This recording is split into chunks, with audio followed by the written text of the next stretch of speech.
ప్రభువు నామానికి స్తోత్రం.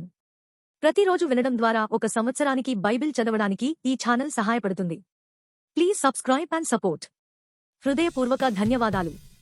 నేటి వేద భాగం ఇప్పుడు tune in, Spotify, Amazon Music మరియు యూట్యూబ్ మ్యూజిక్ లో కూడా అందుబాటులో ఉంది. Please follow us. ఆదికాండము 49వ అధ్యాయము. యాకోబు తన కుమారులను పిలిపించి ఇట్లనెను, మీరు కూడి రండి, అంత్యదినములలో మీకు సంభవింపబో సంగతులను మీకు తెలియజేసెదను. యాకోబు కుమారులారా, కూడి వచ్చి ఆలకించుడి, మీ తండ్రి అయిన ఇశ్రాయేలు మాట వినుడి. రూబేను, నీవు నా పెద్ద కుమారుడువు, నా శక్తియు నా బలము యొక్క ప్రథమ ఫలమును, ఔన్నత్యాతిశయమును బలాతిశయమును నీవే. నీళ్లవలే చంచలుడువై నీవు అతిశయం పొందవు. నీ తండ్రి మంచం మీదకెక్కితివి, దానిని అపవిత్రం చేసితివి. అతడు నా మంచం మీదకెక్కెను. షిమ్యోను, లేవి అనువారు సహోదరులు, వారి ఖడ్గములు బలాత్కారపు ఆయుధములు. నా ప్రాణమా, వారి ఆలోచనల్లో చేరవద్దు. నా ఘనమా, వారి సంఘముతో కలుసుకొనవద్దు.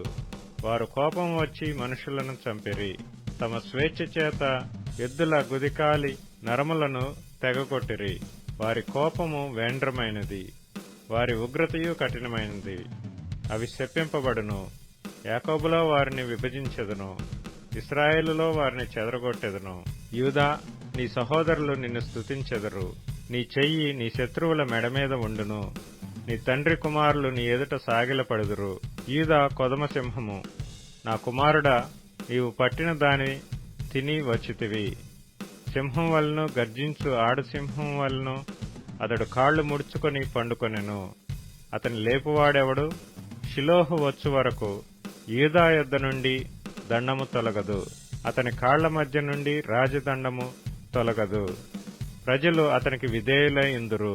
ద్రాక్షావళికి తన గాడిదను, ఉత్తమ ద్రాక్షావళికి తన గాడిద పిల్లను కట్టి, ద్రాక్షారసములో తన బట్టలను, ద్రాక్షల రక్తములో తన వస్త్రమును ఉదుకును. అతని కన్నులు ద్రాక్షారసము చేత ఎర్రగాను, అతని పళ్ళు పాలచేత తెల్లగాను ఉండును. జెబూలూను సముద్రపు రేవున నివసించును, అతడు ఓడలకు రేవుగా ఉండును. అతని పొలిమేర సీదోను వరకు నుండును.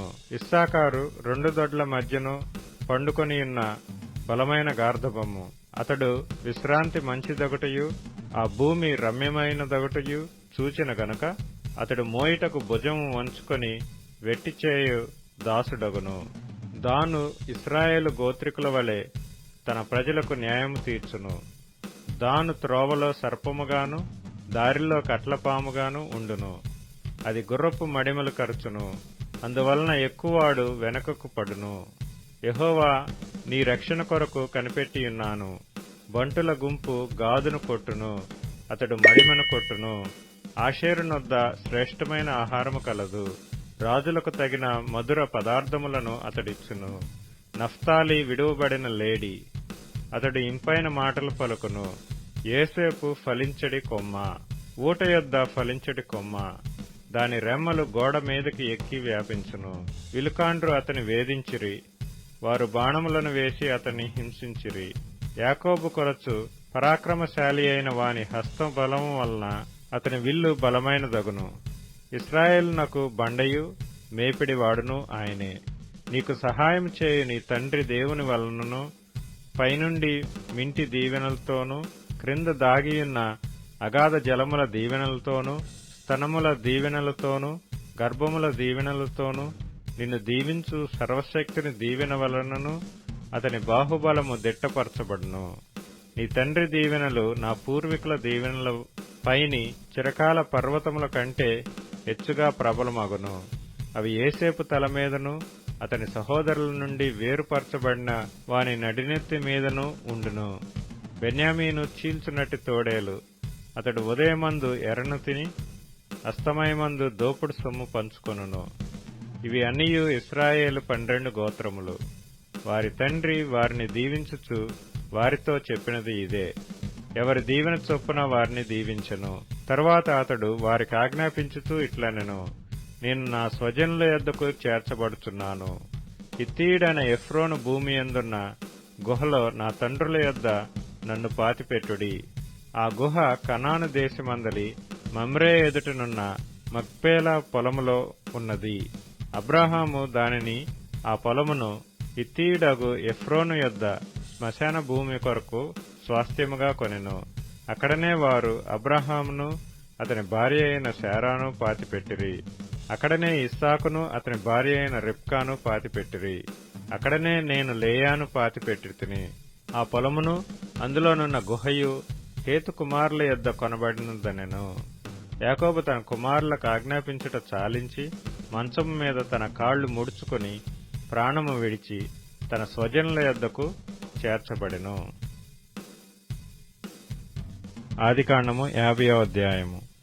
యోసేపు తన తండ్రి ముఖం మీద పడి అతని గూర్చి ఏడ్చి అతని ముద్దు పెట్టుకొనెను. తరువాత యోసేపు సుగంధ ద్రవ్యములతో తన తండ్రి శవమును సిద్ధపరచవలనని తన దాసులైన వైద్యులకు ఆజ్ఞాపించెను. గనుక ఆ వైద్యులు ఇశ్రాయేలును సుగంధ ద్రవ్యములతో సిద్ధపరిచిరి. సుగంధ ద్రవ్యములతో సిద్ధపరచబడు వారి కొరకు దినములు సంపూర్ణమగునట్లు అతని కొరకు 40 దినములు సంపూర్ణమాయెను. అతని గూర్చి ఐగుప్తీయులు 70 దినములు అంగలార్చిరి. అతని గూర్చి అంగలార్పు దినములు గడిచిన తరువాత యోసేపు ఫరో ఇంటి వారితో మాట్లాడి, మీ కటాక్షము నా మీద నున్న ఎడల మీరు అనుగ్రహించి నా మనవి ఫరో చెవిని వేసి, నా తండ్రి నా చేత ప్రమాణం చేయించి, ఇదిగో నేను చనిపోవచ్చున్నాను, కనానులో నా నిమిత్తము సమాధి త్రవ్వించితిని గదా, అందులోనే నన్ను పాతిపెట్టవలనని చెప్పెను. కాబట్టి సెలవైతే నేనక్కడికి వెళ్లి నా తండ్రిని పాతిపెట్టి మరలా వచ్చేదనని చెప్పుడనెను. అందుకు ఫరో, అతడు నీ చేత చేయించిన ప్రమాణం చొప్పున వెళ్లి నీ తండ్రిని పాతిపెట్టుమని సెలవిచ్చెను. కాబట్టి యోసేపు తన తండ్రిని పాతిపెట్టుటకు పోయెను. అతనితో ఫరో ఇంటి పెద్దలైన అతని సేవకులందరూ, ఐగుప్తు దేశపు పెద్దలందరూ, యోసేపు ఇంటి వారందరూ, అతని సహోదరులను, అతని తండ్రి ఇంటి వారును వెళ్లిరి. వారు తమ పిల్లలను, తమ గొర్రెల మందలను, తమ పశువులను మాత్రము గోషెను దేశములో విడిచిపెట్టిరి. మరియు రథములను, రౌతులను అతనితో వెళ్లినందున ఆ సమూహము బహు విస్తారమాయెను. యోర్దానునకు అవతలనున్న అటదు కళ్ళెమునొద్ద చేరి అక్కడ బహు ఘోరముగా అంగలార్చిరి. అతడు తన తండ్రిని గూర్చి 7 దినములు దుఃఖము సలిపెను. ఆ దేశమందు నివసించిన కనానీయులు అటదు కళ్ళెమునొద్ద ఆ దుఃఖము సలుపట చూచి, ఐగుప్తీయులకు ఇది మిక్కుటమైన దుఃఖమని చెప్పుకొనిరి. గనక దానికి ఆబేల్ మిస్రాయిము అను పేరు పెట్టబడెను. అది యోర్దానునకు అవతలనున్నది. అతని కుమారులు తన విషయమై అతడు వారికి ఆజ్ఞాపించినట్లు చేసిరి. అతని కుమారులు కనాను దేశమునకు అతని శవమును తీసుకుని పోయి మక్పేలా పొలమునందున్న గుహలో పాతిపెట్టిరి. దానిని, ఆ పొలమును అబ్రాహాము తనకు శ్మశానము కొరకు స్వాస్థ్యముగా నుండి నిమిత్తము మమ్రే ఎదుట హిత్తీయుడైన ఎఫ్రోను యొద్ద కొనెను. యోసేపు తన తండ్రిని పాతిపెట్టిన తరువాత అతడును అతని సహోదరులను తన తండ్రిని పాతిపెట్ట వెళ్లిన వారందరూ తిరిగి ఐగుప్తునకు వచ్చిరి. యోసేపు సహోదరులు తమ తండ్రి మృతి పొందుట చూచి, ఒకవేళ యోసేపు మన యందు పగపట్టి మనం అతనికి చేసిన కీడంతటి చొప్పున మనకు నిశ్చయముగా కీడు జరిగించుననుకొని యోసేపునకు ఈలాగు వర్తమానం పంపిరి. నీ తండ్రి తాను చావక మునుపు ఆజ్ఞాపించినదేమనగా, మీరు యోసేపుతో, నీ సహోదరులు నీకు కీడి చేసిరి గనుక దయచేసి వారి అపరాధమును వారి పాపమును క్షమించుమని అతనితో చెప్పుడనెను. కాబట్టి దయచేసి నీ తండ్రి దేవుని దాసుల అపరాధము క్షమించుమన్రి. వారు యోసేపుతో ఇలాగ మాట్లాడుతుండగా అతడు ఏడ్చెను. మరియు అతని సహోదరులు పోయి అతని ఎదుట సాగిలపడి, ఇదిగో మేము నీకు దాసులమని చెప్పగా, యోసేపు, భయపడకుడి, నేను దేవుని స్థానమందున్నానా? మీరు నాకు కీడు చేయనుద్దేశించితిరి గాని నేటి దినమున జరుగుతున్నట్లు, అనగా బహు ప్రజలను బ్రతికించున్నట్లుగా అది మేలుకే దేవుడు ఉద్దేశించెను. కాబట్టి భయపడకుడి, నేను మిమ్మును మీ పిల్లలను పోషించదనని చెప్పి వారిని ఆదరించి వారితో ప్రీతిగా మాట్లాడెను. యోసేపు అతని తండ్రి కుటుంబపు వారును ఐగుప్తులో నివసించిరి. యోసేపు 110 సంవత్సరములు బ్రతికెను. యోసేపు ఎఫ్రాయిము యొక్క 3వ తరము పిల్లలను చూచెను. మరియు మనష్షే కుమారుడైన మాకీరునకు కుమారులు పుట్టి యోసేపు ఒడిలో ఉంచబడిరి. యోసేపు తన సహోదరులను చూచి, నేను చనిపోవచ్చున్నాను, దేవుడు నిశ్చయముగా మిమ్మును చూడవచ్చి ఈ దేశములో నుండి తాను అబ్రహాము, ఇస్సాకు, యాకోబులతో ప్రమాణం చేసి ఇచ్చిన దేశమునకు మిమ్మును తీసుకొని పోవునని చెప్పెను. మరియు యోసేపు, దేవుడు నిశ్చయముగా మిమ్మును చూడవచ్చును, అప్పుడు మీరు నా ఎముకలను ఇక్కడ నుండి తీసుకొని పోవాలనని చెప్పి ఇశ్రాయేలు కుమారుల చేత ప్రమాణం చేయించుకొనెను. యోసేపు 110 సంవత్సరముల వాడై మృతి పొందెను. వారు సుగంధ ద్రవ్యములతో అతని శవమును సిద్ధపరిచి ఐగుప్తు దేశమందు ఒక పెట్టెలో ఉంచిరి. లూకాసు వార్త 2వ అధ్యాయం. ఆ దినములలో సర్వలోకమునకు ప్రజాసంఖ్య వ్రాయబడవలెనని కైసరు ఔగుస్తు వలన ఆజ్ఞ ఆయను. ఇది కురేనియా సిరియా దేశమునకు అధిపతియ్యున్నప్పుడు జరిగిన మొదటి ప్రజాసంఖ్య. అందరును ఆ సంఖ్యలో వ్రాయబడుటకు తమ తమ పట్టణములకు వెళ్ళిరి. యోసేపు దావీదు వంశములోను గోత్రములోను పుట్టినవాడు గనుక తనకు భారీగా ప్రదానము చేయబడి గర్భవతి అయ్యుండిన మరియతో కూడా ఆ సంఖ్యలో వ్రాయబడుటకు గలిలయలోని నజరేతు నుండి యూదయలోని బెత్లెహేమనబడిన దావీదు ఊరికి వెళ్ళెను. వారక్కడ ఉన్నప్పుడు ఆమె ప్రసవ దినములు నిండెను గనుక తన తొలిచూలు కుమారుని కని పొత్తిగుడ్డలతో చుట్టి సత్రములో వారికి స్థలము లేనందున ఆయనను పశువుల తొట్టిలో పరుండబెట్టెను. ఆ దేశములో కొందరు గొర్రెల కాపరులు పొలములో ఉండి రాత్రివేళ తమ మందను కాచుకొనుచుండగా ప్రభువు దూత వారి యొద్దకు వచ్చి నిలిచెను. ప్రభువు మహిమ వారి చుట్టూ ప్రకాశించినందున వారు మిక్కిలి భయపడిరి. అయితే ఆ దూత, భయపడకుడి, ఇదిగో ప్రజలందరికీ కలగబోవు మహాసంతోషకరమైన సువార్తమానము నేను మీకు తెలియజేయుచున్నాను. దావీదు పట్టణమందు నేడు రక్షకుడు మీ కొరకు పుట్టియున్నాడు. ఈయన ప్రభువైన క్రీస్తు. దానికిదే మీ కానవాలు. ఒక శిశువు పొత్తిగుడ్డలతో చుట్టబడి ఒక తొట్టిలో పండుకొనియుండుట మీరు చూచెదరు అని వారితో చెప్పెను.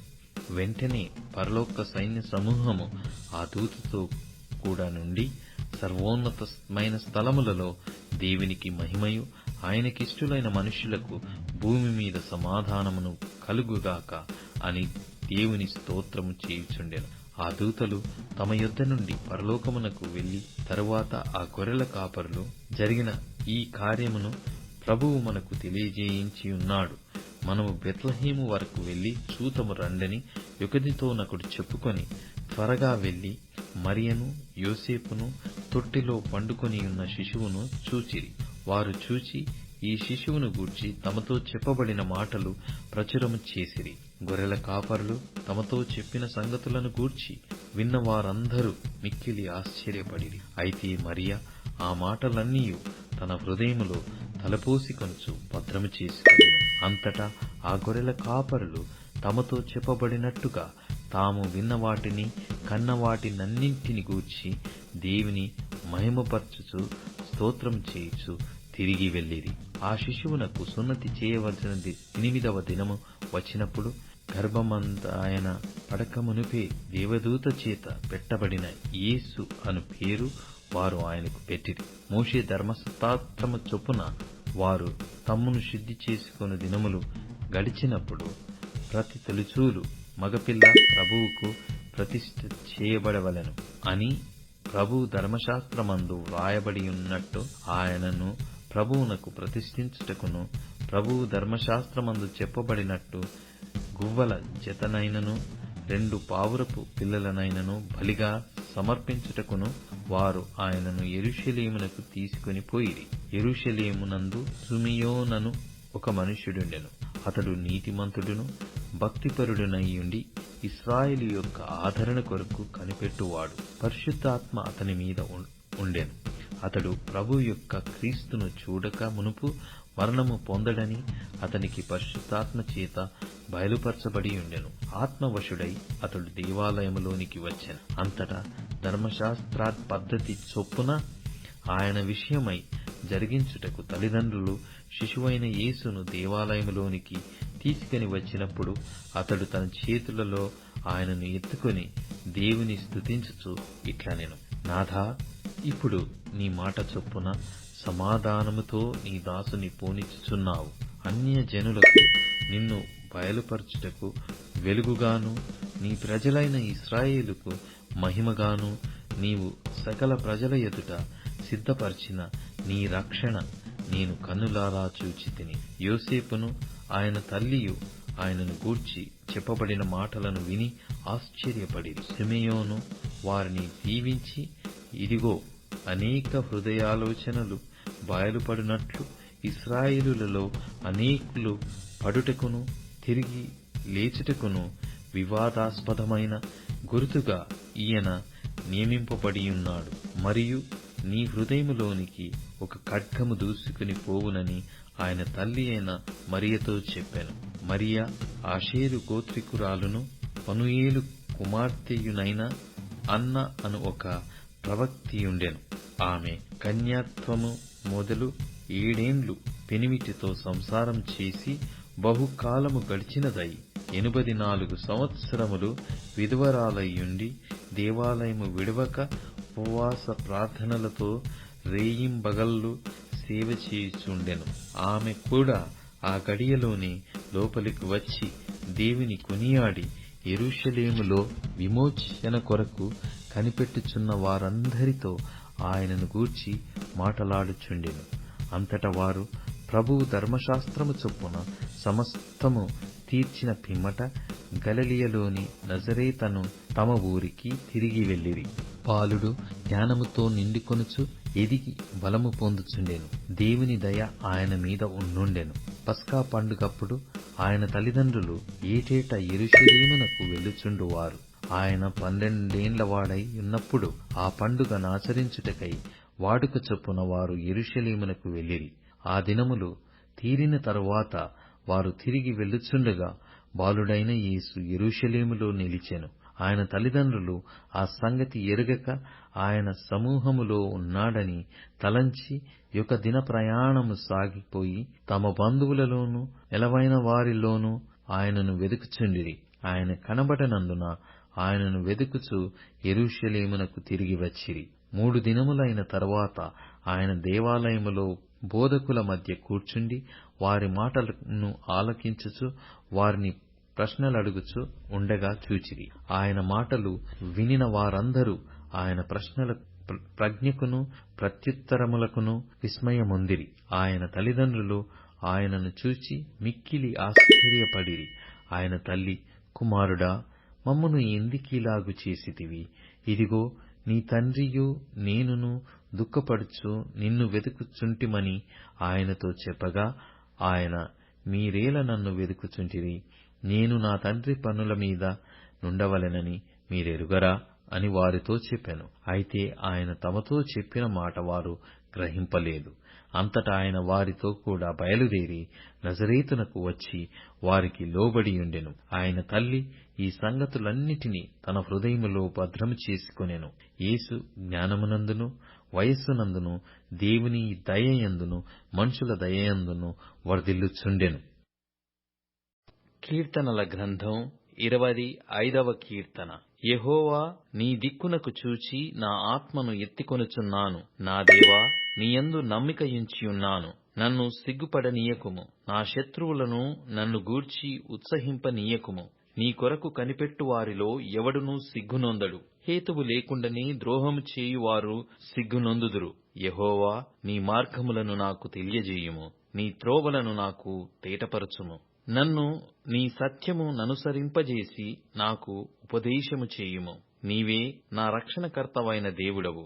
దినమెల్లా నీ కొరకు కనిపెట్టుచున్నాను. యెహోవా, నీ కరుణాతిశయములను జ్ఞాపకము చేసుకొనుము. నీ కృపాతిశయములను జ్ఞాపకము చేసుకొనుము. అవి పూర్వము నుండి ఉన్నవే గదా. నా బాల్య పాపములను నా అతిక్రమములను జ్ఞాపకము చేసుకొనకుము. యెహోవా, నీ కృపను బట్టి నీ దయ చొప్పున నన్ను జ్ఞాపకములో ఉంచుకొనుము. యెహోవా ఉత్తముడును యథార్థవంతుడునయ్యున్నాడు. కావున తన మార్గమును గూర్చి ఆయన పాపులకు ఉపదేశించును. న్యాయ విధులను బట్టి ఆయన దీనులను నడిపించును. తన మార్గమును దీనులకు నేర్పును. ఆయన చేసిన నిబంధనను, ఆయన నియమించిన శాసనములను గైకొను వారి విషయములో యెహోవా త్రోవలన్నీయు కృపాసత్యములై యున్నవి. యెహోవా, నా పాపము బహుఘోరమైనది. నీ నామమును బట్టి దానిని క్షమింపుము. యెహోవా యందు భయభక్తులు గలవాడెవడో వాడు కోరుకొనవలసిన మార్గమును ఆయన వానికి బోధించును. అతని ప్రాణము నెమ్మదిగా ముండును. అతని సంతానము భూమిని స్వతంత్రించుకొనును. యెహోవా మర్మము ఆయన యందు భయభక్తులు గల వారికి తెలిసియున్నది. ఆయన తన నిబంధనను వారికి తెలియజేయును. నా కనుదృష్టి ఎల్లప్పుడూ యెహోవా వైపునకే తిరిగియున్నది. ఆయన నా పాదములను వలలో నుండి విడిపించును. నేను ఏకాకిని, బాధపడువాడను. నా వైపు తిరిగి నన్ను కరుణింపుము. నా హృదయ వేదనలు అతి విస్తారములు. కట్టులో నుండి నన్ను విడిపింపుము. నా బాధను, నా వేదనను కనుగొనుము. నా పాపములన్నిటినీ క్షమింపుము. నా శత్రువులను చూడుము. వారు అనేకులు. క్రూర ద్వేషముతో వారు నన్ను ద్వేషించుచున్నారు. నేను నీ శరణు జొచ్చియున్నాను. నన్ను సిగ్గుపడనీయకుము. నా ప్రాణమును కాపాడుము. నన్ను రక్షింపుము. నీ కొరకు నేను కనిపెట్టుచున్నాను. యథార్థతయు నిర్దోషత్వమును నన్ను సంరక్షించునుగాక. దేవా, వారి బాధలన్నిటిలో నుండి ఇశ్రాయేలీయులను విమోచింపుము. ఇప్పుడు ట్యూన్ఇన్, స్పాటిఫై, అమెజాన్ మ్యూజిక్ మరియు యూట్యూబ్ మ్యూజిక్ లో కూడా అందుబాటులో ఉంది. Please follow us.